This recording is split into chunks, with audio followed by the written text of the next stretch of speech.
Hi friends, welcome to AFH kitchen. Akhni biryani తయారు చేసుకోవడానికి కావాల్సిన పదార్థాలు: మటన్ 1 కిలో అండి, 1 కిలో రైస్ అండి,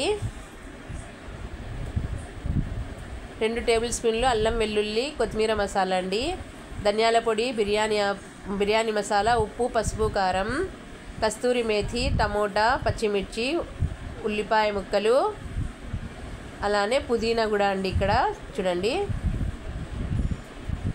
స్పైసెస్ అండి: బిర్యానీ ఆకు, లవంగం, చెక్క, యాలకులు, పెరుగు, నిమ్మకాయ రసం అండి. కుక్కర్లో నేను హాఫ్ ఘీ, హాఫ్ ఆయిల్ వేసుకున్నానండి. రైస్కి కూడా సరిపడా ఆయిల్ కూడా ఒకటేసారి వేసేసి కుక్కర్లో పెట్టేశానండి. ఇప్పుడు ఘీ ఆయిల్ వేడైందండి. ఇందులోకి స్పైసెస్ని వేసేసుకుందాము. కొద్దిగా వేగాక బిర్యానీకి నెయ్యి వేసుకుంటే మస్తు ఉంటుందండి టేస్ట్, అందుకని నేను ఎక్కువగా ఇదే వేసుకుంటాను. ఇందులోకి నేను ఉల్లిపాయ ముక్కల్ని కూడా వేసుకున్నానండి. కొద్దిగా ఫ్రై అయితే చూడండి, ఎవరైనా చేసుకోవచ్చండి ఈ బిర్యానీ, అస్సలు చెడిపోదు. చూడండి, ఇలా ఒకసారి మిక్స్ చేసేసుకుందాము. కొద్దిగా వేగితే సరిపోతుందండి. అడుగు అంటుకోకుండా మధ్య మధ్యలో మిక్స్ చేస్తున్నామండి.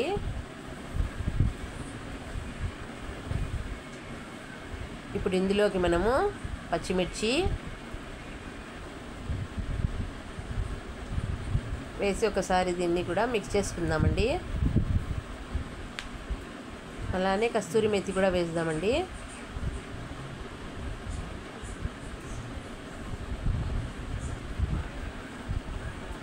ఫ్రెష్ పుదీనా లేదండి, అందుకని నేను డ్రై పుదీనాను వేసుకుంటున్నాను. ఒకసారి దీన్ని బాగా అడుగంటుకోకుండా మిక్స్ చేసుకొని గోల్డెన్ బ్రౌన్ వచ్చే వరకు కుక్ చేసుకుంటే సరిపోతుందండి. చూడండి, గోల్డెన్ బ్రౌన్ అయితే వచ్చేసింది. ఇప్పుడు ఇందులోకి మనము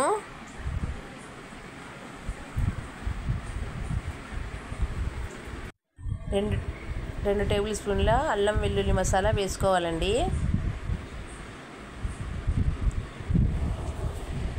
ఇది చాలా టేస్టీగా ఉంటుందండి, ఎవరైనా ప్రిపేర్ చేసుకోవచ్చు. చూడండి, 1 టేబుల్ స్పూను, ఇంకొక టేబుల్ స్పూన్ కూడా వేసి బాగా మిక్స్ చేసుకుందామండి. చూడండి, అడుగు అంటుకోకుండా దీన్ని కలుపుతూనే ఉండాలండి. ఇది పాత రకం బిర్యానీ అండి. అమ్మమ్మలు, నానమ్మలు, అమ్మ వాళ్ళు ఈ బిర్యానీ అంటే ఇదే చేసేవారు. ఇప్పుడంటే కొత్త కొత్త పేర్లు, కొత్త కొత్త మోడల్స్ వచ్చాయి. కానీ ఇదైతేనే అఖ్ని బిర్యానీ అంటేనే ఓల్డ్ అండి. ఇది పూర్వం నుంచి చేసుకునే బిర్యానీ ఇదే అండి. ఇది మర్చిపోయాము. ఇప్పుడు హైదరాబాద్ బిర్యానీలో రకరకాలు చెప్పుకుంటూ ఉన్నాము. ఇప్పుడు ఇందులోకి కారం, పసుపు, ఉప్పు, బిర్యానీ మసాలా, అలాగే కొద్దిగా ధనియాల పొడి, అలానే టమోటా కూడా వేసి బాగా మిక్స్ చేసుకుందామండి.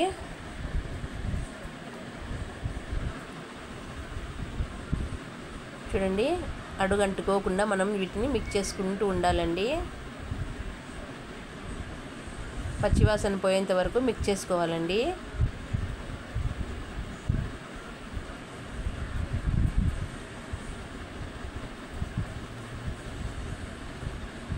కొన్ని మసాలాలు అయితే లో ఫ్లేమ్లో కుక్ చేసుకోవాలి, కొన్ని మసాలాలు అయితే హై ఫ్లేమ్లో కుక్ చేసుకోవచ్చండి. ఇప్పుడు ఇందులోకి మనము మటన్ పీసెస్ని కూడా వేసేసుకుందామండి. మటన్ అయితే చాలా బాగుందండి, ఈరోజు మంచి మటన్ దొరికింది మాకు. ఇప్పుడు వీటన్నింటిని బాగా మిక్స్ చేసుకుందామండి.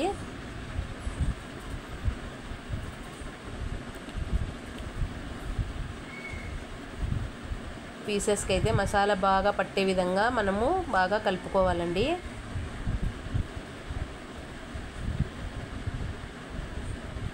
చూడండి,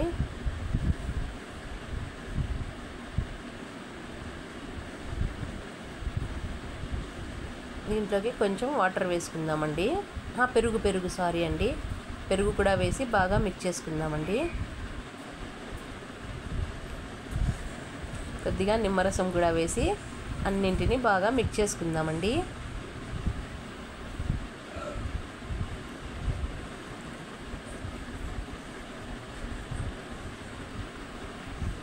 చూడండి, బాగా మిక్స్ అయిందండి. మసాలా అయితే పీసెస్కి బాగా అప్లై అయింది. ఇప్పుడు చూడండి ఎంచక్క మంచి ఫ్లేవర్ అయితే వస్తుందండి. ఇప్పుడు మసాలా అయితే పర్ఫెక్ట్గా కుక్ అయిందండి. పచ్చి వాసన అస్సలు రావడం లేదు, బాగా మంచి వాసన అయితే వస్తుంది. దీనికి తగ్గట్టుగా మనం వాటర్ వేసేసుకుందామండి. వేసేసి దీన్ని మిక్స్ చేసి ఒక 6 విజిల్స్ వచ్చే వరకు కుక్ చేసుకుందామండి. 6 విజిల్స్ తర్వాత చూడండి ఎంచక్క మటన్ అయితే పర్ఫెక్ట్గా ఉడికింది చూడండి. ఇప్పుడు పీసెస్ని పక్కకు తీసేసుకుందామండి. ఈ మిగిలిన మసాలాని వేరే గిన్నెలో వేసేసుకుందామండి. చూడండి ఈ గిన్నెలోకి వేసేసుకుంటున్నాము. ఇదే గిన్నెలోకి మనము ఎసురు వేసేసుకుందామండి. మనము 1 కిలోకి డబుల్ వాటర్ వేసేసుకుందామండి. 1 గ్లాసుకి రెండు వాటర్, అలానే ఇలా అందాజుగా మనము 1 కిలోకి సరిపడా ఉప్పు, కొద్దిగా నిమ్మరసం వేసుకుందామండి రైస్ విరిగిపోకుండా ఉండడానికి. దీన్ని ఒకసారి బాగా మిక్స్ చేసుకుందామండి.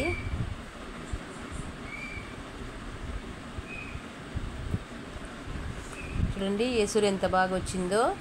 1 కప్పుకి 2 కప్పులు వాటర్ వేసుకుంటే సరిపోతుందండి. ఇప్పుడు ఇందులోకి మనము ఎసురు వేగుతుంటే మంచి వాసన వస్తుందండి. ఇప్పుడు ఇందులోకి రైస్ వేసేసుకుందాము. మనం ఏదైనా ప్రిపేర్ చేసేటప్పుడు ఆ స్మెల్లే మనకు చెప్పేస్తుందండి దాని గురించి. అంత బాగా వస్తుంది ఈరోజు, మంచి ఫ్లేవర్ అయితే వస్తుంది ఆ నెయ్యి ఆయిల్ పడడం వల్ల. ఇప్పుడు దీన్ని ఒకసారి బాగా మిక్స్ చేసేసుకుందామండి. రైస్ని అయితే ఒక 60 నుంచి 70% వరకు కుక్ అయ్యే వరకు కుక్ చేసేసుకుందామండి. ఈ విధంగా ఒకసారి లేదా ఒక 2-3 సార్లు ఇలా తిప్పేసుకొని రైస్ కుక్ అయ్యే వరకు దీన్ని మనము చూడండి ఎంచక్క రైస్ కుక్ అయిపోయాయో. గిన్నె కొంచెం పెద్దది తీసుకుంటే సరిపోవండి, నేను సరిపోతుంది అనుకున్నాను.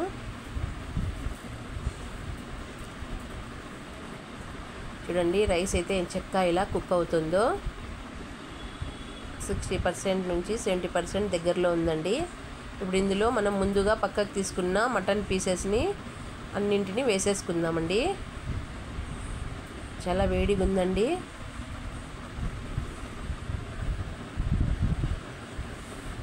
వేసి ఒకసారి అన్నింటినీ బాగా మిక్స్ చేసేసుకుందామండి. చూడండి ఆ మటన్ వేయగానే అందులోని ఫ్లేవర్స్ అన్నీ రైస్లోకి మిక్స్ అయ్యి ఎంత కలర్ఫుల్గా వచ్చేసిందో. దాంట్లో ఉన్న స్పైసెస్ అన్నీ ఎంత మంచి ఫ్లేవర్ అయితే రిలీజ్ అయిందో. చూడండి వాటర్ తగ్గుతూ ఉన్నాయి. ఇప్పుడు అడుగు అంటుకోకుండా మనము కింద పెనం పెట్టేసుకొని ఒక 10 మినిట్స్ హై ఫ్లేమ్లో పెట్టేసి తర్వాత 10 మినిట్స్ లో ఫ్లేమ్లో పెట్టేసుకుందామండి. అడుగుకైతే నేను ఇప్పుడు ఒక మందపాటి పెనం పెట్టేసుకున్నామండి. ఒక 10 మినిట్స్ హై ఫ్లేమ్లో, బాగా పెనం హీట్ అయిన తర్వాత ఒక 10 మినిట్స్ లో ఫ్లేమ్లో పెట్టుకుంటే సరిపోతుందండి.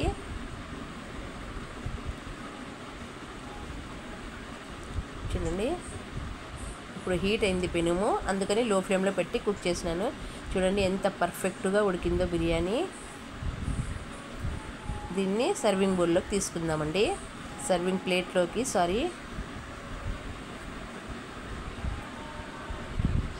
చూడండి ఎంత పొడి పొడిగా ఉందో. అమ్మమ్మ నానమ్మలు చేసే బిర్యానీ అంటే ఫస్ట్ ఇదే బిర్యానీ అండి. చాలా సూపర్గా ఉంటుందండి. దీని మటన్ ఫ్లేవర్ అంతా రైస్లో బాగా కలిసిపోతుందండి ఇలా చేసుకుంటే. చూడండి తినండి, ఆరోగ్యంగా ఉండండి. నా ఛానల్ని లైక్ చేయండి, షేర్ చేయండి, కామెంట్ పెట్టండి. మరిన్ని వీడియోస్ చూడడానికి కోసం నా ఛానల్ని అయితే దయచేసి అందరూ సబ్స్క్రైబ్ చేసుకోండి.